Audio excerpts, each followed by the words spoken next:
Места здесь, конечно, очень красивые и живописные. Невысокие горы, которые густо заросли лесом. Какие породы тут встречаются? Дуб, граб, бук.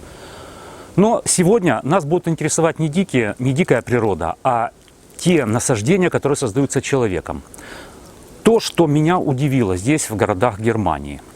И начну я, пожалуй, с того, что часто встречаю, используются плодовые и ягодные культуры в озеленении. Вот, скажем, город Андернах.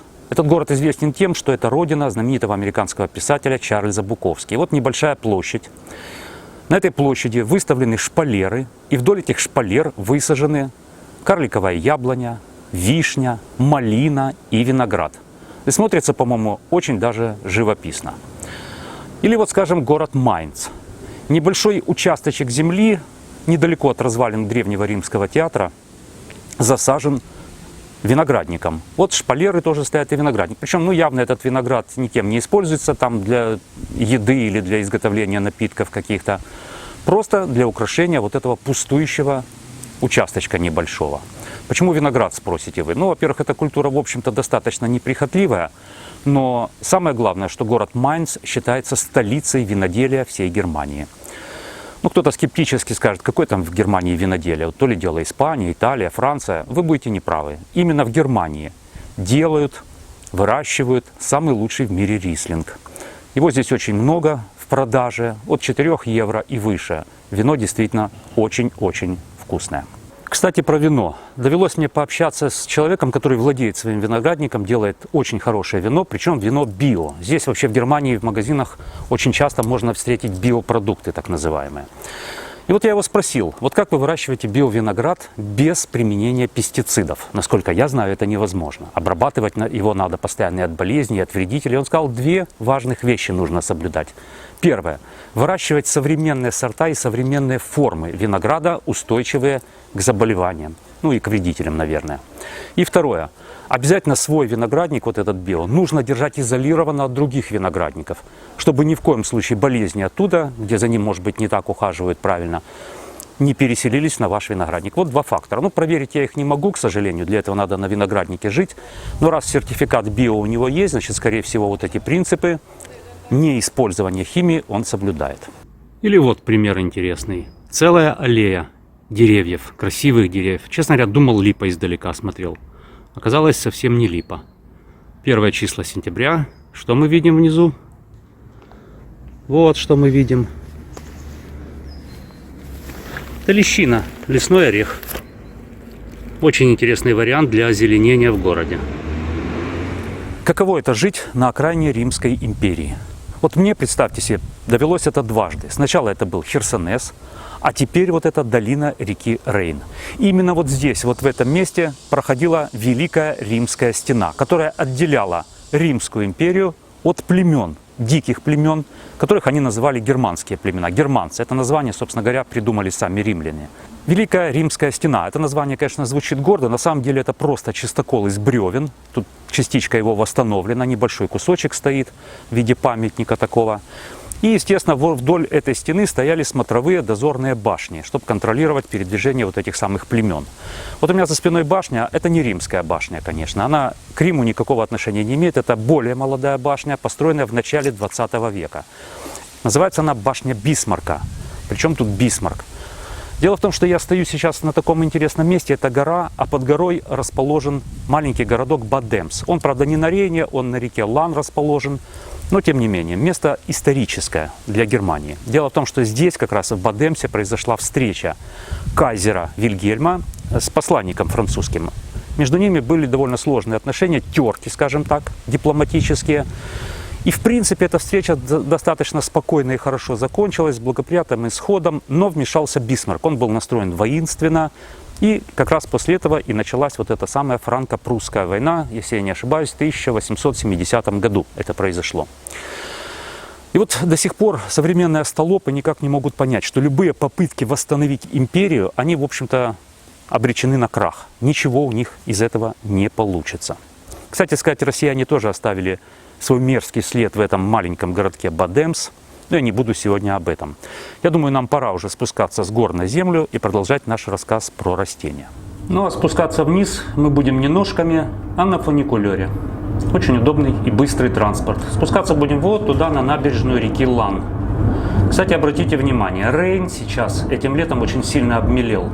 Там баржи с трудом проходят, а Лан вполне полноводный. Почему? Ну, я нахожу этому одно объяснение. Дело в том, что Рейн не перегорожен шлюзами. А вот Лан имеет множество шлюзов, и, скорее всего, его полноводность, его наполненность регулируется человеком. И поэтому, хотя, конечно, здесь баржи не ходят, но вот яхты, небольшие такие частные яхты, довольно частое явление. Вот вагончик навстречу едет. Все как в Киеве. Правда, вагончики маленькие, стоячие. И заполненность небольшая. Я вот еду, спускаюсь совершенно один. Правда, еще утро. Наша цель – вот набережная, прямо перед нами.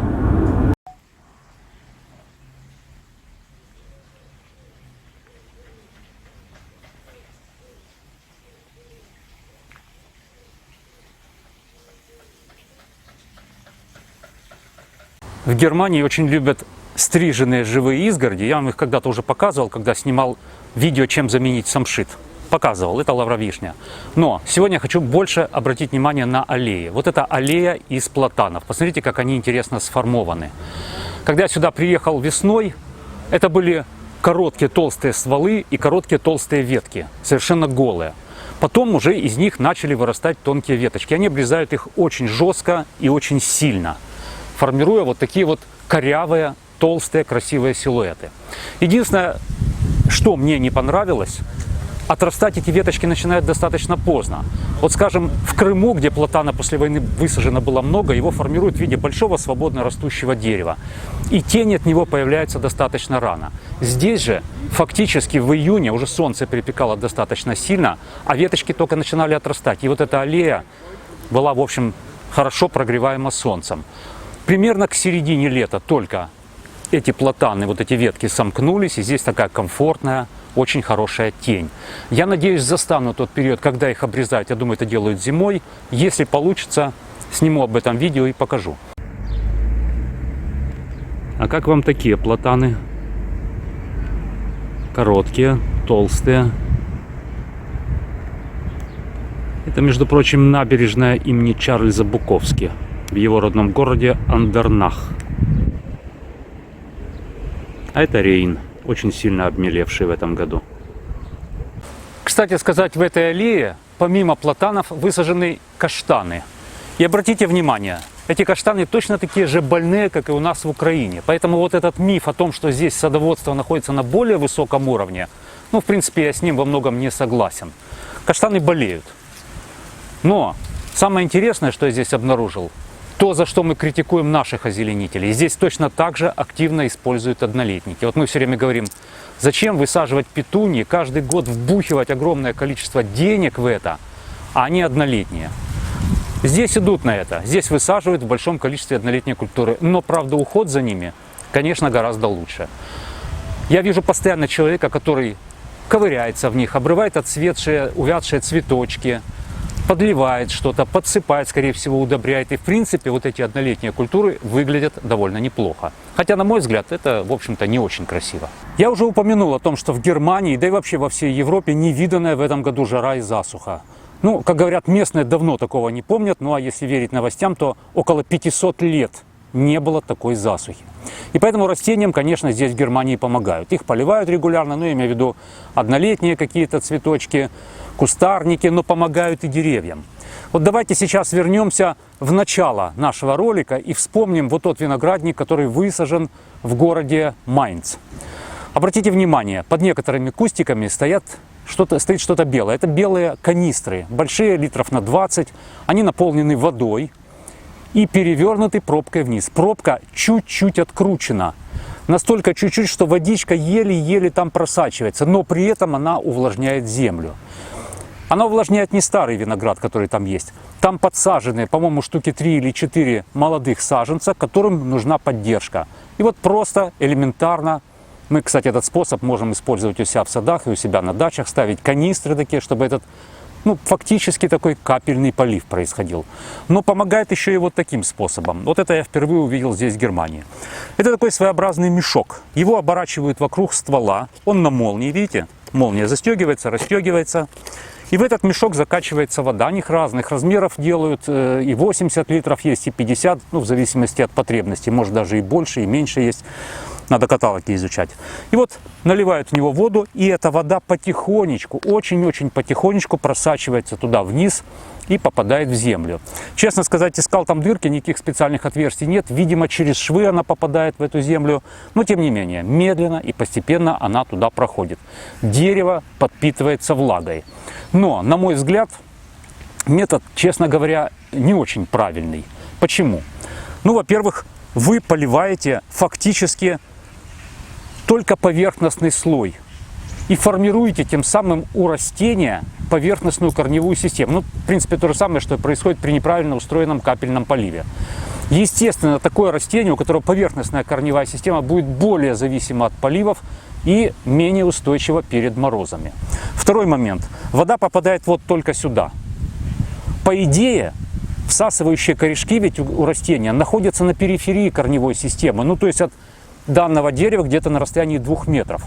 Вот жалко, нельзя взять лопату и копнуть на расстоянии 2 метров и посмотреть, насколько сухая там земля. Но, в принципе, я подозреваю, что так оно и есть, она там сухая.